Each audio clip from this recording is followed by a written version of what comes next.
Let me ask you something. Have you ever said something in English and someone just gave you that blank stare? Like they heard you, but didn't really understand you. Yep, it's frustrating, and we've all been there. Yeah, that awkward moment when you say beach, but it sounds like something else. Not great. Exactly. But hey, if that's ever happened to you, then you're going to love today's episode. We're diving deep into how to improve your pronunciation in English without making it boring or technical. This is Eloquent English, your favorite podcast for real conversations, useful tips, and zero judgment. I'm Carl. I'm here to keep things calm, simple, and super practical. And I'm Helen. I'm your hype girl for English learning. Today, we're going to share real techniques that help real learners like you sound more natural, more confident, and way more fluent. Whether you're preparing for a job interview or just trying to chat with friends without stressing over every word. These tips will help you sound clearer and feel prouder of the way you speak. By the end of this episode, you'll know exactly what to do each day to train your mouth, your ears, and your confidence. And trust me, if you skip this one, you might just miss the one trick that finally makes native speakers understand you the first time. Let's get into it. All right, so let's start with something most learners never think about: warming up your voice and mouth. Yep, just like athletes stretch before running, your mouth muscles need a warm up before speaking English, especially if you want those sounds to come out right. And note, it doesn't mean shouting or doing weird breathing exercises. Although that could be fun. But no, we're talking about light vocal warm-ups.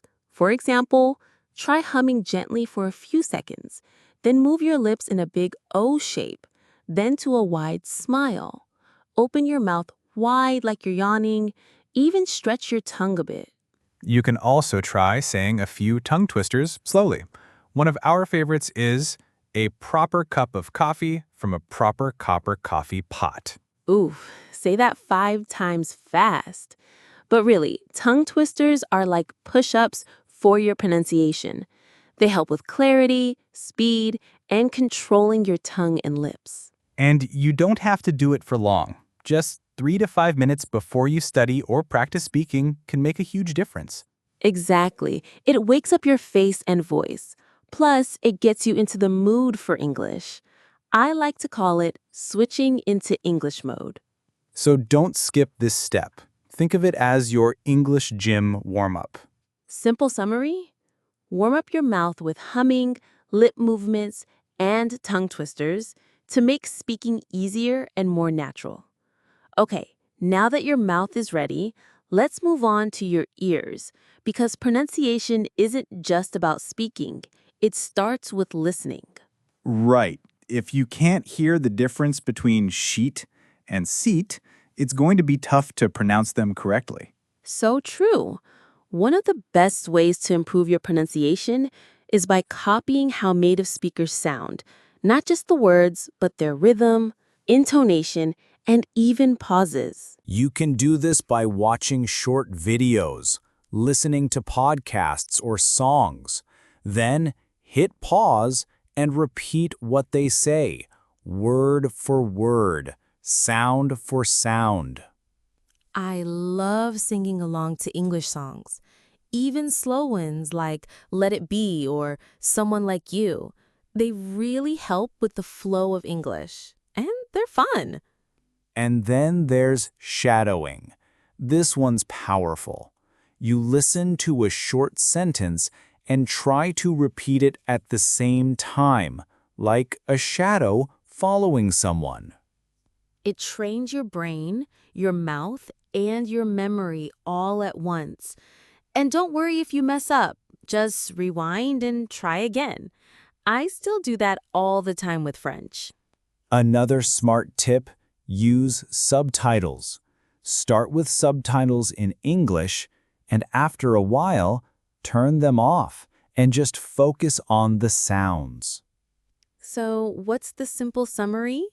Listen, copy, and shadow native speakers. Sing along, repeat phrases, and practice speaking exactly how you hear them. Your ears are the gateway to better pronunciation. All right, now let's zoom in on the words themselves. Carl, you're the tech guy. Tell me, how do you break complicated things into smaller parts? Easy. Divide and conquer. Same goes for pronunciation. If a word feels hard to say, break it into syllables and sounds. Exactly. Take the word comfortable. Most learners try to say every single letter. Come, for, bull. But in real speech, we usually say it like comfortable. That's because English pronunciation doesn't always match the spelling. So focusing on sounds, not letters, makes a huge difference. Try this. Say the word slowly, one syllable at a time. Come, fa, bull. And clap your hands for each part. It feels silly, but it helps your brain connect to the rhythm. You can also use online dictionaries that show the phonetic spelling.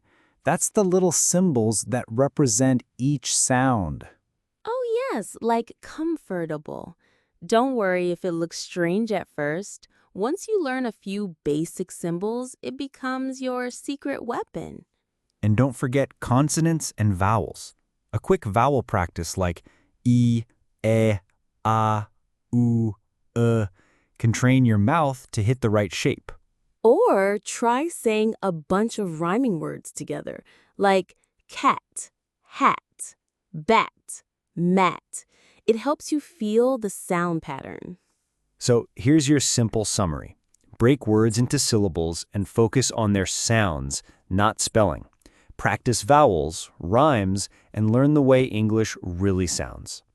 Now this next one is one of my favorites. It's like turning your phone into a personal pronunciation coach. Record yourself. Yeah, this one helped me when I was learning German. I thought I sounded great until I heard myself. Spoiler, I did not. Haha, relatable. But seriously, when you record your voice, you notice things. Maybe you drop the ending sounds, or maybe your stress is off. You can use any phone or free app. Start by reading a short paragraph out loud, then listen to yourself. Compare it with a native speaker saying the same thing. And here's where it gets fun. Make a video. Set up your phone and act out a scene. Pretend you're ordering coffee, giving directions, or asking a question. Look at your mouth, your face, your confidence. Exactly. It's not just your voice, but how you move when speaking English. Sometimes you'll find your mouth isn't opening enough for certain vowel sounds. Oh, and don't delete your early recordings. Keep them. You'll be amazed at how much you improve over time. It's like leveling up in a game. Your first try might be messy, but you get better with each round. So here's your simple summary. Record yourself speaking and watch your videos. You'll hear mistakes, spot what's working, and get more confident every time. You're literally creating your own feedback system for free. Okay, now let's talk about something that really makes your English sound natural. Stress, intonation, and reduced sounds. These are the things that make native speakers sound smooth and sometimes hard to understand. Exactly. Let's start with stress. In English, we don't say every syllable the same way. For example, desert, a dry place, versus dessert, to leave someone. See? One word, two meanings, just based on stress. And then there's intonation, the way your voice goes up and down. In questions, we often raise our tone at the end. You're coming? But for statements, it usually goes down. I'm coming. It's like the music of English. Without it, your speech can sound flat or robotic. Now here's the fun part. Reduced sounds. Native speakers often say gonna instead of going to, or wanna instead of want to. We also say I don't know for I don't know. Yep. So don't panic if people speak fast. They're not being rude. That's just how spoken English works. You can practice this by repeating phrases like, "What are you doing?" turns into, "What you doing?" It's okay to say the full form when you're learning, but it's helpful to recognize the reduced forms when listening or shadowing.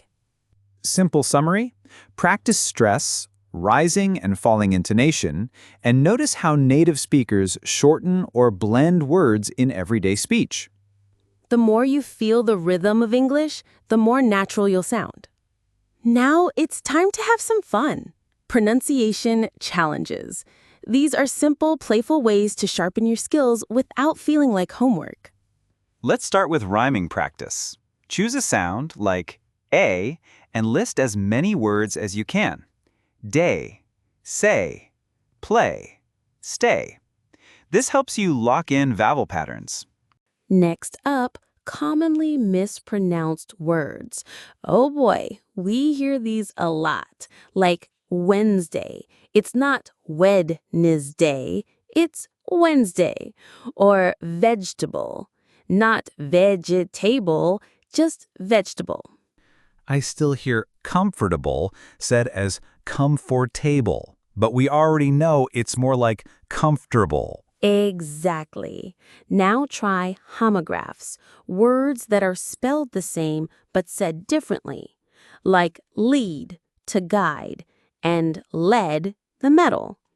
You have to listen to context to get the pronunciation right. Another good one, similar sounding word drills. Say these out loud. Ship versus sheep. Bit versus beat. Fan versus van. These tiny differences change the meaning completely. Want more of a challenge? Try tongue twisters. Repeat after me.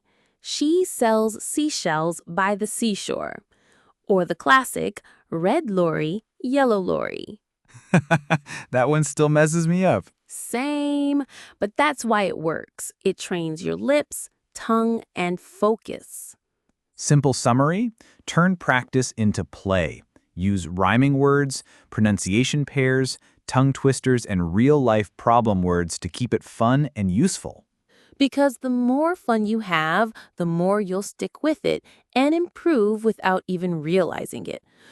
Whew, that was a full workout for your mouth and ears, but trust me, it's worth it. If you're serious about sounding more natural and confident in English, now you have the tools to make that happen. And don't worry if you don't get it perfect right away. Just like learning to ride a bike or cook your favorite dish, pronunciation takes time and practice. Exactly. So here's what we suggest. Listen to this episode again, maybe even twice. Try one technique each day this week. And record yourself. Compare how you sound now versus a week from now. And hey, if you want to review everything we covered, we've got a free PDF for you with the key points and vocabulary. Links in the description. Don't forget to like, subscribe, and leave us a comment. Tell us what pronunciation mistake you used to make or still struggle with. Ooh, yes, I love reading those. And guess what? Next week's episode is going to be super helpful for your everyday conversations. But we're keeping the topic a secret for now. Wink, wink. So don't miss it. Turn on those notifications. Thanks for joining us today. Remember, your voice matters. So speak up, mess up, and keep going. See you next time on Eloquent English. Bye for now, and happy practicing.